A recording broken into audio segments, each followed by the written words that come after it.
Assalamualaikum warahmatullahi wabarakatuh. Apa kabar kalian? Semoga kalian baik-baik saja dan tetap diberikan kesehatan oleh Allah Subhanahu wa taala. Bantu channel kami dengan cara subscribe dan tekan tombol lonceng kalian. Terima kasih.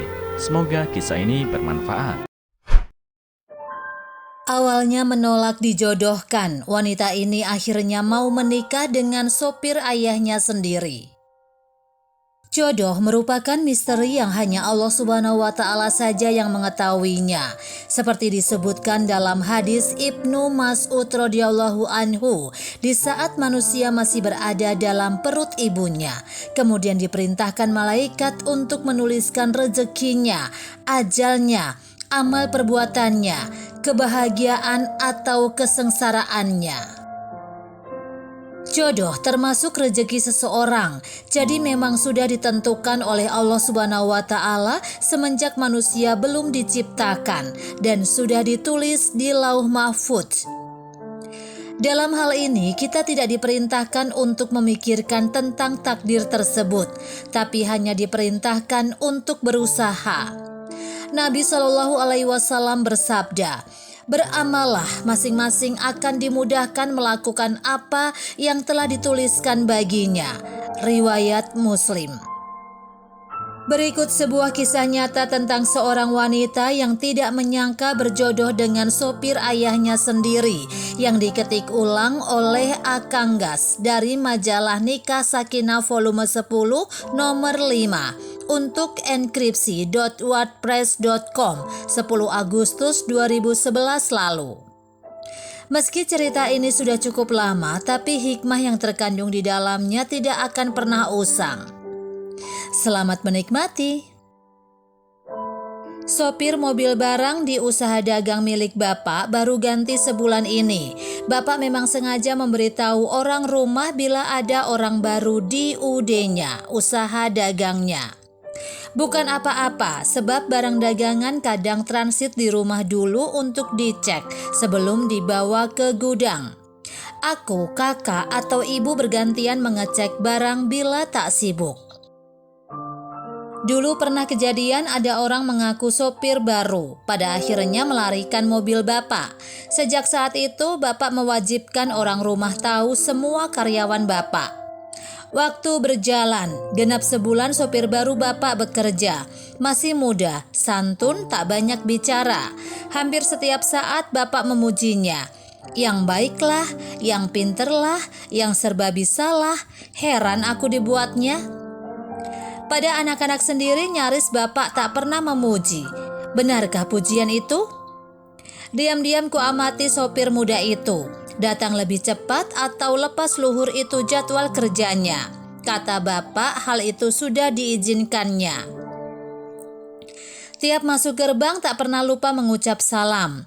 Bila tak ada Bapak, dia sama sekali tak mau masuk rumah.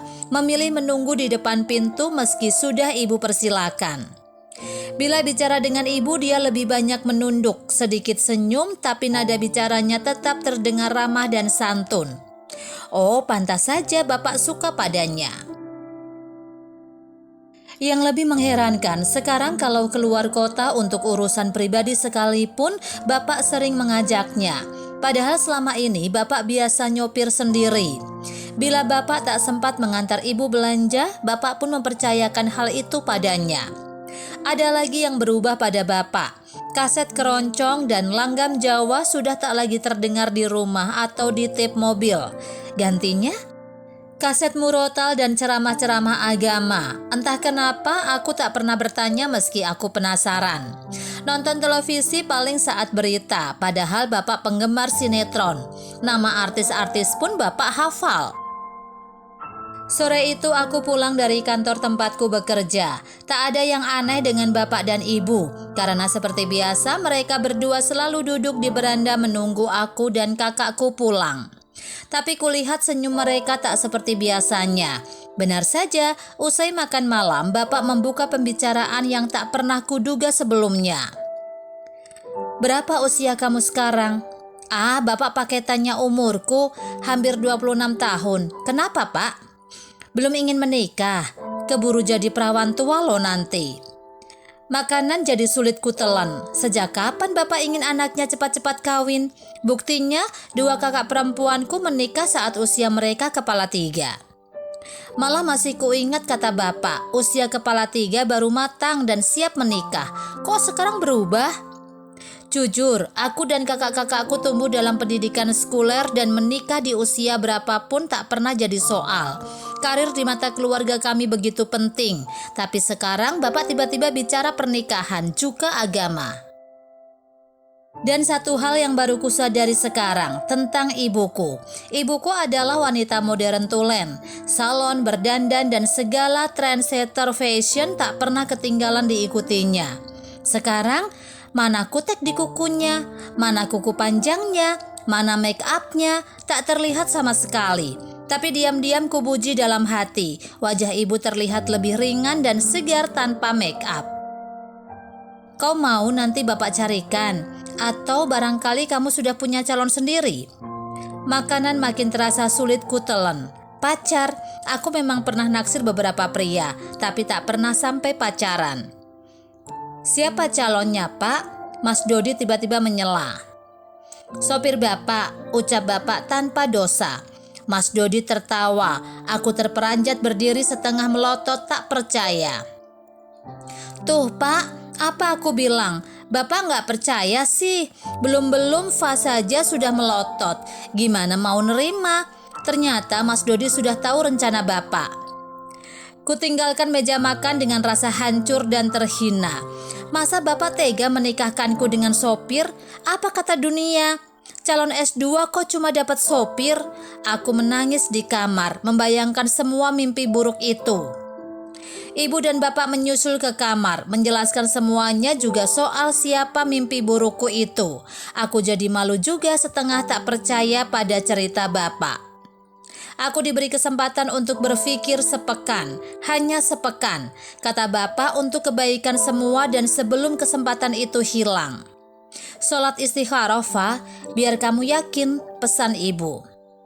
Tak sampai sepekan, tepatnya 3 hari sebelum batas waktu, aku memberi jawaban iya pada Bapak, tanpa keraguan sedikit pun. Bapak memelukku, ibu pun menangis, kulirik Mas Dodi mukanya memerah. Sopir Bapak memang bukan supir biasa. Dia lulusan sarjana teknik dan tengah menyelesaikan gelar pasca sarjananya. Kala itu atas beasiswa. Kerja sebagai sopir di tempat Bapak untuk menutup biaya hidup selama kuliah, juga untuk biaya keluarganya. Dia memang yatim, praktis sebagai satu-satunya lelaki di rumah, dia menggantikan fungsi kepala rumah tangga. Hal itu baru ku tahu saat hendak menikah. Sepekan kemudian aku menikah dengan sopir Bapak. 2 pekan usai menikah, aku diboyong suami terbang ke negeri Sakura. Suami menjalani kontrak kerja di sana. Kini kami sudah dikaruniai 3 buah hati. 2 lahir di negeri seberang, seorang di Indonesia. Beberapa bulan lagi kontrak suami akan habis. Bila tak diperpanjang dan tak ada aral melintang, insya Allah kami akan kembali ke tanah air. Postingan ini pun menuai komentar positif dari netizen, seperti yang diungkapkan oleh blogger dengan nama akun Wayu. Sopir yang luar biasa, tidak menduga pendidikannya tinggi. Lengkap banget toh, makanya namanya bukan sopir yang biasanya. Begitupun dengan akun Sofi yang berucap, Subhanallah, memang Allah Maha Penyayang. Jodoh kita kan udah ada. Apapun dan bagaimanapun dia, itulah yang terbaik. Karena kan ada 1 juta bahkan triliunan keindahan yang Allah siapkan untuk kita. Artikelnya bagus.